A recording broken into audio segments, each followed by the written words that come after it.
Muzeum Louvre, Paříž, 22 hodin 46 minut. Dlouholetý správce muzea Jacques Saunière se vpotácel klenutou chodbou do velké galerie. Zamířil k nejbližší malbě, kterou uviděl. 73letý muž se zachytil pozlaceného Caravaggiova rámu takovou silou, až se mistrovské dílo uvolnilo ze stěny a Saunière se pod tíhou obrazu zhroutil na znak. Přesně podle jeho očekávání se nedaleko s hromovým zaduněním zavřela ocelová brána a zablokovala vstup. Parketová podlaha se zachvěla. Kdesi v dálce se rozezvučilo poplašné zařízení. Správce ležel chvíli bez hnutí a lapal po dechu. Ještě pořád jsem naživu. Vylezl spod obrazu a rozhlédl se kolem sebe, kam by se mohl ukrýt.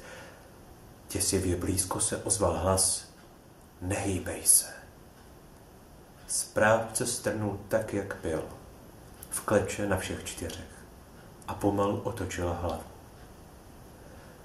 Pouhých 5 metrů od něho, hned za uzavřenou bránou na něj ocelovou mříží, schlížela obrovská útočníkova silueta. Byl to mohutný a vysoký muž, s pletí bledou jako duch a prořídlými bílými vlasy. Uprostřed růžových duhovek bylo vidět temně rudé zornice. Albín vytáhl z kabátu pistoli a ústí dlouhého tlumiče namířil přímo na správce. Neměl si utíkat. V jeho řeči zněl cizí, obtížně zařaditelný přízvuk. A teď mi řekni, kde to je.